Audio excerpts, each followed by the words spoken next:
우리는 사실 일상 속에서 저마다 갖고 있는 최소한의 도리라고 부르는 기준들이 있습니다.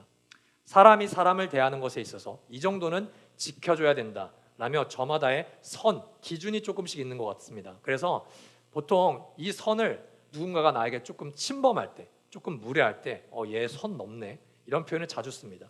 근데 이 말을 다르게 한번 적용해 보자면 이 선이 있으니까 나는 이 정도 선만 지키면 내가 해야 될 도리는 인간적으로 다 했다라고 해석할 수도 있습니다. 그래서 때로는 우리는 해야 될 최소치의 의무만 생각하면서 인간관계 혹은 신앙생활을 하고 사는지도 모르겠습니다. 오늘은 루세게 베푸는 보아스의 환대를 바탕으로 기준과 의무를 뛰어넘는 사랑에 대해서 우리가 살펴보려고 합니다. 설교는 세 부분으로 진행할 건데요. 첫 번째는 선을 지키는 배려입니다.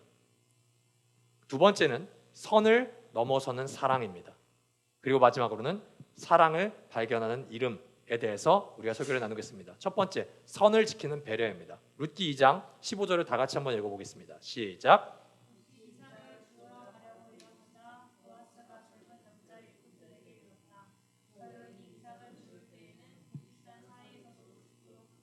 자네들은 저 여인을 괴롭히지 말게. 여러분, 여기서 우리가 15절을 볼 때 보아스가 룻에게 베푸는 환대를 대부분 이런 걸 생각합니다. 남자 일꾼에게 성적인 희롱을 당하지 않도록 이 일꾼들에게 너 쟤 괴롭히지 마. 그리고 곡식을 더 많이 주는 거. 이것을 보통 보아스의 따뜻함이라고 이제 우리가 살펴볼 수 있는데, 저는 일주일 동안 이 본문을 가장 묵상하면서 이것보다 맨 처음에 저도 여러분이 생각하는 것처럼 남자들에게 성적인 희롱 당하지 않게 해주는구나. 그리고 곡식을 더 많이 주려고 하는구나. 이것만 생각했는데 이제 수요일 정도 계속 이 본문을 묵상하니까 이것보다 더 큰 환대가 하나가 있더라고요. 세번역 성경에는 이렇게 적혀있죠. 마치 이거를 우리가 봤을 때 룻이 일어나는 상황에서 말하는 것처럼 보입니다. 그러니까 룻이 이 자리에 있는 것처럼 보이지만 사실 원어와 그리고 조금만 이제 현대인의 성경만 보면은 룻이 이 자리에서 밭으로 떠나고 난 다음에 보아스가 이야기하는 겁니다. 그러니까 지금 보아스는 룻이 자리에 없는 상황에서 일꾼들에게 말해주고 있습니다. 목사님, 그게 중요한가요? 네, 되게 중요합니다. 이거 엄청 중요합니다. 솔직히 보아스가 룻을 쉽게 도울 수 있는 방법이 있습니다. 그냥 룻이 있는 식탁 안에서 일꾼들에게 명령하면 됩니다. 야, 이 여자 되게 불쌍하다. 우리 오늘 일한 것 중에 곡식 몇 묶음을 집에 갈 때 이 여자에게 지금 좀 갖다 줘라. 그냥 줄 수 있습니다. 그런데 보아스는 룻이 일하게 합니다. 그리고 룻이 없는 자리에서 이야기합니다. 왜요? 룻을 지금 배려하기 위해서요. 룻에게는 자존심이라는 게 있습니다. 그리고 우리에게도 자존심이 있죠. 지금 룻이라는 여인을 두 글자로 표현하면 뭡니까? 거지입니다. 외국인 거지입니다. 근데 사실 룻도 모압에서는 누군가에게 사랑받는 딸이었습니다. 남편이 죽기 이전에는 사랑받는 아내였습니다. 그러나 그녀는 지금 시어머니를 봉양하기 위해서 외국까지 와서 남의 밭에서 거지처럼 이삭을 줍고 있습니다. 그런 그녀에게 그냥 보릿자루 하나 던져주면은 룻은 본인이 느끼기에도 사실 이제 거지가 되는 겁니다. 나 정말 거지구나. 현실을 받아들이게 되죠. 근데 보아스가 지켜주고 싶은 것은 룻의 끼니도 있지만 그녀의 자존심을 먼저 지킵니다. 이것이 우리가 누군가에게 친절을 베풀 때, 환대를 베풀 때 가장 먼저 지켜야 되는 배려라는 선입니다. 교회에서 누군가를 도와주는 것, 혹은 교회 밖에 누군가를 도와주는 것, 물론 좋은 일입니다. 물질을 나눠주고 관심을 가져줄 수도 있습니다. 그러나 때로는 나눔이 자칫하면 폭력이 될 수도 있습니다. 사람은 밥으로만 먹고 사는 존재가 아닙니다. 그리고 우리 자본주의 사회에서 돈으로만 사는 존재도 아닙니다. 밥과 돈은 물론 중요합니다. 필요합니다. 그러나 더 중요한 것이 있다면 인간의 존엄성이자 인격입니다. 내 존재의 존엄성 그리고 소중함을 잃는다고 생각할 때 사람은 배려를 받으면 오히려 무너질 수도 있습니다. 그러니 누군가를 도울 때 이 사람에게 필요한 것이 뭘까라는 것을 생각하기 이전에 우리는 이 사람의 감정선을 먼저 생각할 수 있어야 됩니다. 내가 이 사람에게 환대를 베풀 때, 도움을 베풀 때, 친절을 베풀 때 이 사람이 혹은 이 사람의 자존심이 무너지진 않을까. 그런 것도 배려할 수 있을 때 환대는 진짜 환대가 되는 것이죠. 보아스는 룻의 식사를 충분히 제공할 수 있는 사람입니다. 그에게는 능력이 있습니다. 그러나 그는 가장 먼저 룻이라는 여인의 자존감, 자존심, 존엄성을 먼저 생각합니다. 우리도 마찬가지입니다. 섬기는 것은 구체적이고 실제적으로 사랑하고 섬겨야 됩니다. 그냥 기도할게, 이건 아닙니다. 물질적인 공급, 뭔가 이 사람의 실제적인 필요를 채워줄 수 있어야 됩니다. 그러나 그 시작은 언제나 그 사람의 인격을 존중하는 것부터 시작합니다. 타인을 향한 배려가 없는 사랑은 폭력으로 느껴질 수도 있습니다. 그리고 받는 사람을 고려하지 않는 사랑은 때로는 내 만족을 위해 행하는 갑질이 될 때도 분명히 있습니다. 사랑은 언제나 배려의 선을 지킬 때 주는 이도 기분 좋고 그리고 받는 이도 기분이 좋습니다. 누가 더 기분이 좋아야 될까요? 당연히 받는 이가 먼저 기분이 좋아야 됩니다. 내가 의로움을, 나의 의를 위해서 자기의 의로움을 내세우고자 이 사람을 도울 수도 있습니다. 그때 이 사람의 존엄성이 사라진다면 그것은 친절이 아닙니다. 그것은 폭력입니다. 한 존재의 존엄성과 한 존재의 인격을 지켜주는 배려가, 그 선이 지켜질 때 우리는 사랑이라는 이름을 마음껏 실행할 수 있다는 겁니다. 여러분, 저는 우리 공동체 속에서 실제적인 사랑이 오고 가기를 주님으로 축복합니다. 그러나 그것 가운데 배려가 필요하다면 그것을 멈출 수도 있어야 됩니다. 그것이 우리 가운데 역동하기를 주님으로 축복합니다. 룻기 2장 16절에서 17절 제가 읽겠습니다. 그를 나무라지 말고 오히려 단에서 조금씩 이삭을 뽑아 흘려서 그 여인이 줍도록 해주게. 룻은 저녁 때까지 밭에서 이삭을 주었다. 주운 이삭을 떠니 보리가 한 에바쯤 되었다. 보아스의 배려는 선을 지키는 배려입니다. 그러나 실제적인 필요를 채우는 사랑은 선을 넘는 사랑입니다. 보아스가 지켜야 되는 최소한의 선이 뭡니까? 최소한의 선, 당연히 율법이죠. 이 사람은 유대인이니까요. 그렇다면 유대인의 입장에서, 유대인의 기준에서 보아스는 어느 만큼만 룻을 사랑하면 되는지 성경에는 실제적으로 기록이 되어 있습니다. 레위기 19장 9절, 밭에서 난 곡식을 거두어 드릴 때에는 밭 구석구석까지 다 거두어 드려서는 안 된다. 거두어 드린 다음에 떨어진 이삭을 주어서도 안 된다. 신명기 24장에도 이런 이야기가 있습니다. 당신들이 밭에서 곡식을 거둘 때에 곡식 한 묶음을 잊어버리고 왔거든 그것을 가지러 되돌아가지 마십시오. 그것은 외국 사람과 고아와 과부에게 돌아갈 몫입니다. 그래야 하면 주 당신들의 하나님이 당신들이 하는 모든 일에 복을 내려주실 것입니다. 여러분, 노란색으로 이제 밑줄 친 글자들을 보십시오. 뭐만 하면 됩니까? 구석진 곳에서 거두지만 않으면 됩니다. 대부분 그것을 10분의 1이라고 표현하기도 합니다. 또 뭐만 하면 됩니까? 내가 이삭을, 곡식을 추수하다가 흘린 것, 그리고 까먹은 것, 그것만 줍지 않으면 됩니다. 그것만 하지 않아도, 실수로 흘린 것들만 이제 룻에게 주더라도 보아스는 하나님이 말씀하신 율법을 지킨 사람이죠. 율법을 지키면 뭡니까? 의인이죠. 그 정도만 해도 보아스는 율법을 잘 지키는 의인, 착한 사람 소리를 충분히 들을 수 있습니다. 그런데 보아스가 뭐라고 명령하죠? 이삭을 일부러, 억지로 흘려라, 뽑아서 흘리게 합니다. 자본주의 사회 속에서 이 사람 바보입니다. 어떻게 하면 일꾼들에게 야, 한 톨도 남김없이 샅샅이 뒤져서 너 흘리는 거 있나 없나, 야 뒤돌아보면 그거 죽으면 안 되니까 미리 잘 건져라, 이렇게 이야기하는데 지금 보아스는 일꾼들에게 뭐라고 말합니까? 일부러 흘려라. 여러분, 만약에 진짜 실수로 흘린 것만 줍는다면 그 나달의 상태가 좋을까요? 아니요. 거의 그냥 남고 버려지는 나달들입니다. 근데 지금 보아스는 이 곡식단에서 가장 좋은 부분을 억지로 자르고 남기고 흘리게 합니다. 이건 실수일까요? 아닙니다. 실수가 아닙니다. 이거는 명백한 손해입니다. 이거는 의도된 손해입니다. 그런데 보아스는 여기서 계산기를 내려놓습니다. 법에서 10% 남기래요. 딱 10%만 남겨야지 라고 생각하지 않습니다. 부스러기만 남겨주면 된대요. 아니요. 오히려 부스러기가 아니라 단에서 가장 좋은 것들을 흘리라고 합니다. 여러분, 이것이 율법과 복음의 차이입니다. 율법은 뭡니까? 죄 짓지 마라, 이만큼만 하면 된다. 이게 율법입니다. 이 법 지키면 너 그 정도로 충분히 착한 사람이야. 그 경계선만 잘 지키면 돼. 이게 율법입니다. 그러나 복음은 어떻게 합니까? 어떻게 하면 더 사랑할 수 있을까? 어떻게 하면 내 것을 더 흘려보낼 수 있을까? 여러분, 이거는 전혀 다른 원리입니다. 우리는 복음으로 살아간다면 이 경계선을 지우는 것에 초점을 맞추면서 살아갑니다. 그런데 오늘 우리가 살아가는 삶의 환경은 어떻습니까? 우리들의 삶 속에서 가장 안타까운 그리스도인들의 현실, 그리고 교회의 현실이 뭔지 아십니까? 우리는 계속해서 이 경계선을 물어본다는 겁니다. 목사님, 주일 성수와 11조만 하면 되는 겁니까? 제일 많이 물어보는 게 주일 성수와 11조입니다. 왜 물어보는 걸까요? 더 하고 싶어서요? 평일에 더 예배를 나가고 싶었습니까?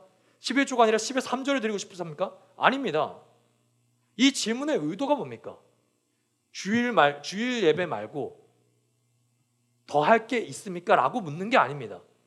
주일 예배만 나오면 되는 거죠. 11조를 꼭 해야 되는 겁니까? 이 질문에는 나는 더 섬기고 싶은데요, 이게 아닙니다.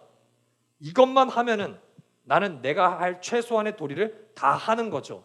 그렇다면 나는 충분히 하나님이 보시기에, 그리고 교회 공동체 속에서 나는 착한 사람, 의인으로 인정받을 수 있는 겁니까? 라는 질문의 의도가 깔려 있는 겁니다. 목사님, 나는 더 참여하고 싶지 않습니다. 이 경계선 정도 나는 선을 딱 긋겠습니다. 이런 사람들이 공동체에 많아지면 많아질수록 우리 교회는 율법을 잘 지키는 착한 사람들은 많아집니다. 아무 이상 없습니다. 주일날 빈자리가 채워지겠죠. 11조를 통해서 우리 교회가 재정적으로 휘청거리지는 않겠죠. 그러나 거기에 복음이 역동하는 사랑까지 발견할 수 있을까요? 저는 어렵다고 생각합니다. 사랑은요, 자신이 손실을 얼마나 받는지 계산하는 게 아닙니다. 사랑은 자기가 생각하는 기준, 그 선을 그어놓고 여기까지만 하겠다는 한계선을 설정하는 것이 아닙니다. 그것이 설정되는 순간 우리는 율법이 작동하는 교회는 됩니다. 사랑으로 우리가 율법을 실천할 수 있습니다. 그러나 사랑 없이도 율법을 실천할 수도 있습니다. 우리는 우리 스스로에게 이런 질문을 해볼 수 있어야 됩니다. 우리는 지금 하나님을 계산 없이 사랑할 수 있을까? 더 나아가 우리는 우리 교회 공동체를 계산 없이 사랑하고 있는가? 그리고 더 나아가 우리는 우리 교회 밖에 있는 비그리스도인 혹은 이 도시 속에 살아가고 있는 이들을 계산 없이 사랑하고 있는가? 우리 주변에 있는 사람들까지 포함해서요. 우리가 교회를 생각할 때 대부분 사람들은 이런 원리를 가지고 교회를 접근합니다. 뭐냐? 좋은 교회를 찾아야지. 당연하죠. 좋은 교회를 찾으시기를 주님으로 축복합니다. 진심으로요. 그런데 이 문장 속에 깔려있는 구조가 하나 있습니다. 이 교회는 나에게 어느 정도까지 해줄 수가 있나? 그게 좋은 교회입니다. 이 교회는 나한테 어떤 서비스를 제공할 수 있나? 어떤 설교를 제공하지? 어떤 프로그램을 제공하지? 내가 자녀가 생길 텐데 내 자녀에게 어떤 시설을 제공해 줄 수 있지? 그래서 어느 정도까지 나에게 서비스를 제공해 줄 수 있나? 그게 좋은 교회의 지표가 되기도 합니다. 그러나 그리스도께서 교회라는 공동체를 창조하시고 사람들을 교회로 부르실 때 부름받은 자들의 공동체, 그 교회는 전혀 다른 원리입니다. 이 교회로 부름받은 사람들은 좋은 교회를 찾아야지로 접근하지 않습니다. 나의 사랑에 필요한 사람이 누구지? 이 질문을 가지고 교회로 접근합니다. 그러면 이제 전혀 다른 문장이 생성됩니다. 좋은 교회를 내가 만들어 가야지. 저와 여러분은 어떤 사람들입니까? 좋은 교회를 찾고 있습니까? 이 교회에는 그렇게 좋은 게 많지 않습니다. 우리 교회는 드러머가 없죠. 박자를 인도자가 늘 실수하죠. 지난주에 문용빈이 찬양을 기가 막히게 인도했지만 오늘 다시 회개하면서 다시 엉성한 박자로 찬양을 인도했죠. 우리 교회는 잠옷실이 없습니다. 아기가 울기 때문에 지금 아기를 데리고 나갔죠. 여러분은 안 나가셔도 됩니다. 우리 교회는 늘 인스타그램이 뒤죽박죽이죠. 우리 교회는 좋은 게 그다지 없습니다. 여러분에게 좋은 것을 제공할 게 거의 없습니다.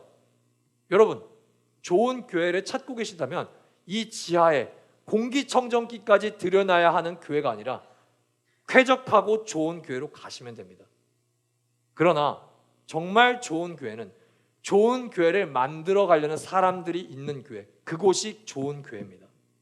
거기에는 한계가 없습니다. 거기에는 선이 없습니다. 내가 어느 정도 나눠야지, 내가 어느 정도 섬겨야지, 내가 어느 정도 사랑해야지, 이 한계가 없는 교회가 진짜 좋은 교회입니다. 선을 넘는 사람들, 사랑의 한계가 없는 공동체, 그 선이 선명하면 선명할수록, 그 기준이 뚜렷하면 뚜렷할수록 주의 성수를 지키시는 사람들은 넘쳐납니다.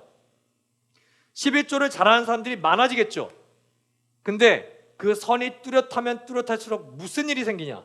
주의를 빠지는 사람을 사랑해 주지 않습니다. 11조를 안 하는 사람들을 사랑해 주지 않습니다. 왜냐? 그 기준치에 못 미치니까요. 그건 좋은 교회라고 할 수 없습니다. 좋은 교회는 기준이 사라지는 교회입니다. 좋은 교회는 벽이 없는 겁니다. 좋은 교회는 계층이 사라지는 겁니다. 구조가 사라지는 겁니다. 예수 그리스도께서 주인 되시고 그의 사랑을 모두가 공평하게 누릴 수 있고, 누가 더 많이 헌신하든 누가 더 적게 헌신하든 눈치 보지 않는 교회, 그게 진짜 좋은 교회고 공동체입니다. 저는 그런 공동체를 꿈꾸면서 제가 늘 나의 아저씨라는 드라마를 추천하는데, 오늘 다른 드라마를 하나 추천드리고 싶습니다. 응답하라 1988입니다. 다 볼 필요 없습니다. 여러분은 성경만 보시니까요. 1화를 한번 오늘 집에 가서 보십시오. 1화의 제목은 손에 손잡고입니다. 여기에 진짜 웃긴 장면이 등장합니다. 쌍문동이라는 이 동네에서 살아가고 있는데 또래 친구들이 저녁을 먹을 시간이 되니까 갑자기 엄마가 류준열을 부릅니다. 이거 걔네 집 갖다 줘. 진짜 거의 이거 한 끼에 다 먹을 수 있나 싶을 정도의 양을 이제 류준열의 손에 쥐어주죠. 이게 정팔이라는 애가 집을 갑니다. 그러니까 이제 반찬 주고 돌아오려고 하는데 그 엄마가 또 다른 뭔가를 줍니다. 야, 이거 엄마 갖다 줘라. 근데 이게 갑자기 끝나는 게 아니라 순환되기 시작합니다. 류준열이 해리에게, 해리가 또 누구죠? 고경표에게, 그리고 고경표가 그 박보검에게 계속 순환이 되는데 한 장면을 이제 보여줍니다. 뭐냐? 그 박보검과 이제 아빠는 이제 아빠랑 아들 둘이 삽니다. 그러니까 요리를 할 수 있는 게 찌개 하나밖에 없어요. 맨 처음에는 그 찌개와 밥밖에 없는 식탁을 보여주는데 이제 장면이 서서히 오버랩됩니다. 뭐래요? 반찬들이 채워집니다.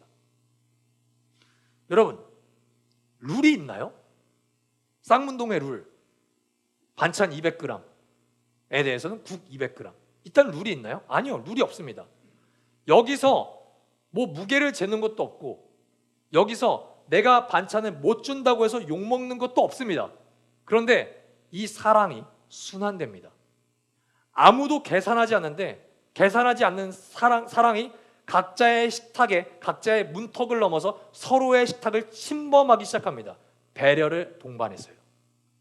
이때 이 식탁은 그리스도인들이 비유하자면 성찬이 됩니다. 사랑으로 채워지는 식탁이죠. 이 식탁은 누구도 소외되지 않습니다. 이 식탁은 누구도 소외되지 않고 함께 웃으며 사랑을 먹는 식탁으로 변화됩니다. 여러분, 이게 그리스도인들이 해야 될 우리의 선을 넘는 사랑이라고 저는 확신합니다. 김남조 시인이 너를 위하여라는 시를 썼습니다. 시를 다 여러분들께 소개하지 않고는 시의 일부를 여러분들께 소개드리고 싶습니다. 너를 위하여 나 살거니 소중한 건 무엇이나 너에게 주마. 이미 준 것은 잊어버리고 못다 준 사랑만을 기억하리라. 할렐루야. 여러분, 사랑이, 복음이 작동하는 사람은 이미 준 것을 생색내지 않습니다.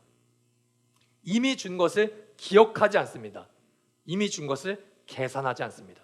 대신에 내가 못 준 거를 끊임없이 계산하기 시작합니다. 내가 지금 얘한테 뭘 못 줬지? 내가 지금 이 사람에게 줄 게 뭐가 있을까? 나에게 소중한 것이 뭐가 있지? 이게 복음의 원리입니다. 규칙과 의무라는 선이 이 시 안에 있나요? 없습니다. 규칙과 의무가 없습니다.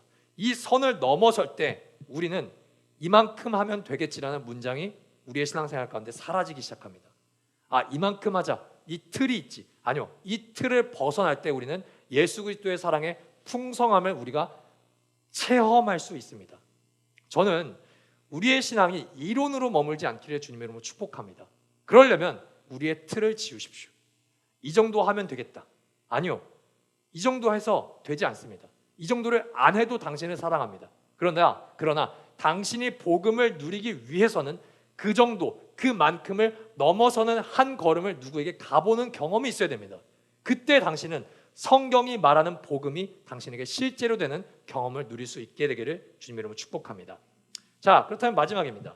우리 룻기 2장 19절 다 같이 한번 읽어보겠습니다. 시작.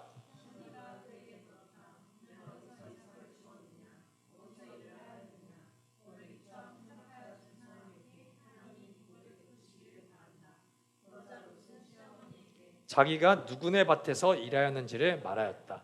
오늘 내가 가서 일한 밭의 주인의 이름은 보아스라고 합니다. 룻이 한 에바의 보리를 가지고 나오미에게 돌아갔다고 하죠. 이거는 에바라는 단위를 우리가 모르잖아요. 그러니까 사실 이게 많은 건지 적은 건지 사실 감흥이 안 옵니다. 한 에바는 22리터입니다. 22리터. 적을까요, 많을까요? 많죠. 우리 보통 PT병이 1.5리터면 2리터잖아요. 그거를 10개 이상을 가지고 간 겁니다. 최소 무게로 따지면 학자들은 16kg에서 20kg예요. 룻은 이 무거운 거를 낑낑대면서 나오미, 자기 시어머니를 먹이고자 가져가는 겁니다. 여러분, 이게 한 끼를 만약에 10,000원으로 계산할 경우 30만 원을 오늘 하루 가운데 벌고 가는 겁니다. 다들 돈 많이 버시나 봐요. 저는 이거 보면서 개꿀 알바인데 보리 좀 주스러 가고 싶다 이런 생각이 들었는데 여러분은 많이 버시나 봅니다. 이건 진짜 최고의 알바입니다. 자기가 일한 만큼 알바했다면 한 에바를 가져갈 수가 없죠, 당연히. 근데 룻은 자기가 일한 만큼이 아닙니다. 보아스의 환대, 보아스의 은혜 때문에 5일치를 시어머니와 먹을 수 있는 풍성한 양을 가지고 오죠. 언제까지요? 추수가 끝날 때까지 매일 이 양식을 제공받습니다. 룻이 사실 아침에 길을 나설 때까지만 해도 나오미는 소망이 없습니다. 어머니, 저 다녀올게요. 그래 갔다 와라, 이 한마디밖에 안 합니다. 그런데 22리터짜리 보리를 보니까 갑자기 나오미의 입이 열리기 시작합니다. 와, 이거 어디서 가져온 거니? 어디서 가져온 건지. 그런데 오늘 보면은 나오미의 질문이 바뀝니다. 어느 밭이야? 어느 밭에서야? 이게 아니라 지금 아무리 생각해봐도, 아무리 계산해봐도 그 어느 누구의 밭을 간다고 할지라도 이거는 한 여자가, 모압 여인이 가져올 수 있는 상식적인 양이 아니다. 그래서 나오미는 질문하죠. 너를 이처럼 생각해준 그 사람이 누구냐? 그 사람에게 복이 있기를 바랍니다. 나오미는 룻에게 어디서 주었느냐고 물어봅니다. 질문이 어디, where 이거예요. 그러나 룻은 어디라고 이야기하지 않습니다. 룻은 누구, who를 이야기합니다. 나는 오늘 어디 백석동에 간 게 아니에요. 나는 오늘 보아스를 만났어요. 우리는 대부분 무슨 생각을 하면은 어떤 장소에 가면 내가 사랑을 얻을 수 있겠지, 이 장소를 내가 획득하면 내가 사랑 속에서 살아갈 수 있겠지라고 생각합니다. 그렇지 않습니다. 우리는 누구를 만났을 때 사랑을 얻을 수 있냐를 우리가 계산해 봐야 됩니다. 그리고 이 답은 진짜로 어디를 가면 행복해지는 게 아니라 누구를 만나면 행복해지는가로 우리를 인도합니다. 이 장소를 뛰어넘는 만남의 신비는 구약에서만 있는 게 아닙니다. 신약에서도 예수 그리스도께 똑같이 질문한 여인이 한 명 있습니다. 여러분, 예수님이 요한복음 4장에서 사마리아 땅으로 들어가십니다. 당시의 유대인들은 사마리아 땅을 밟지도 않습니다. 사마리아 사람들을 개보다 못한 사람으로 여깁니다. 지리적인 선이 있고요, 인종적인 선이 분명히 있습니다. 그러나 예수 그리스도는 그 선을 밟고 넘어서면서 사마리아 땅을 들어가시고, 그리고 몇 번을 이혼당한 여인에게 찾아가시죠. 우물가에 가서 한 여인을 만납니다.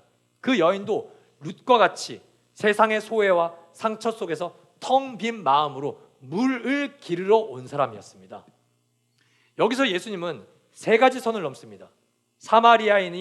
유대인이 사마리아인을 만나는 금기의 선을 넘으시고, 남자가 여자에게 먼저 말을 거는 관습의 선을 넘으십니다. 그리고 마지막으로 거룩하신 정말 흠이 없으신 존재가 죄 많은 여인을 용납하는 도덕의 선까지 넘으시죠. 그때 여인이 예수 그리스도께 물어봅니다. 예수님, 이제 내가 어디서 예배를 드리면 될까요? 내가 어디에서 예배를 드려야 됩니까? 그리심산에서 예배를 드릴까요? 아니면 예루살렘에서 예배를 드릴까요? 장소의 문제를 꺼냅니다. 그때 예수님께서 뭐라고 대답하십니까? 우리가 너무나도 잘 알고 있는 말씀이시죠. 이 산에서도 말고 예루살렘에서도 말고 아버지께 참되게 예배하는 자들은 영과 진리로 예배할 때가 오나니 곧 이때라. 예수님은 여인은 장소의 문제를 이제 물어보지만 이것을 만남의 문제로 전환시킵니다. 사마리아 여인의 텅 빈 갈증은 야곱의 우물, 그 우물이 채워주는 게 아니었습니다. 그녀의 예배, 어디서 예배를 드리는 게 채워주는 게 아니었습니다. 그 여인의 갈증, 그 여인의 공허는 어디서 채워집니까? 생수의 근원이 되시는 예수 그리스도를 만날 때 비로소 해결됩니다. 여러분, 룻이 보아스 밭이라는 장소가 아니라 보아스라는 사람 때문에 이제 인생의 새로운 행복이 시작됩니다. 새로운 채워짐이 시작됩니다. 그녀에게 허기를 달래주는 것은 단순히 보리가 아닙니다. 이 보리는 추수가 하는 때가 끝나면 여러분 사라집니다.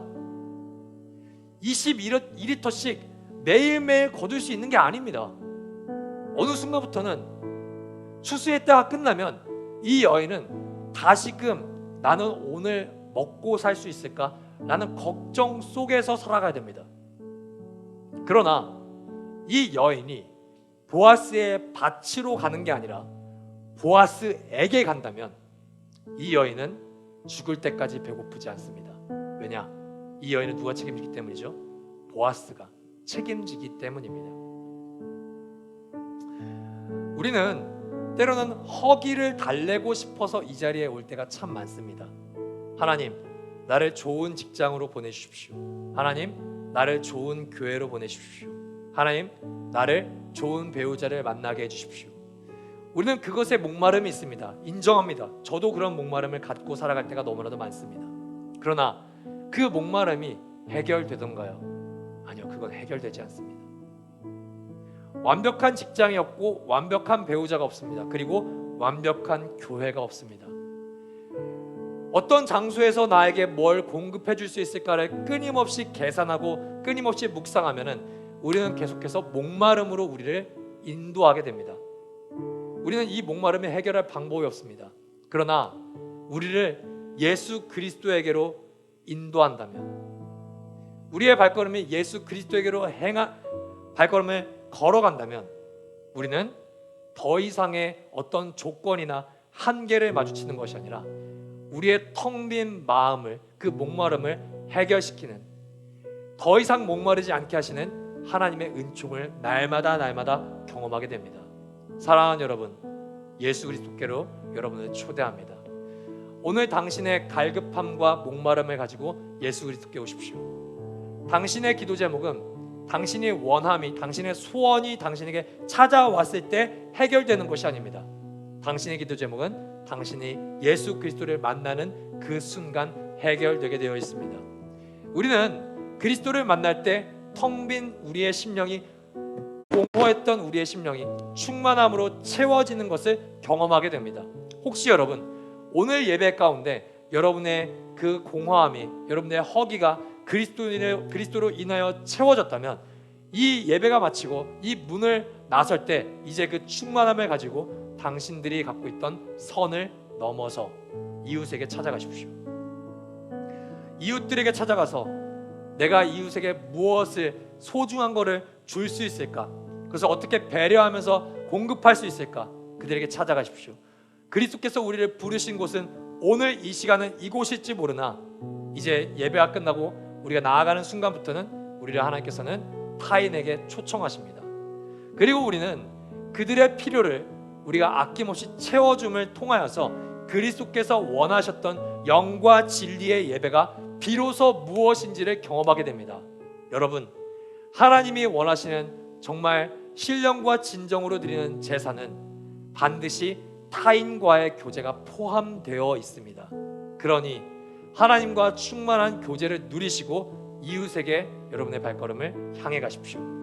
당신의 결핍을 가지고 그리스도께로 오시고 그리스도께서 당신을 채우셨다면 그 충만을 가지고 당신의 삶 속에 있는 무수한 경계와 무수한 문턱을 넘어 사람에게, 이웃에게 찾아가는 우리가 되기를 주님의 이름으로 축복합니다.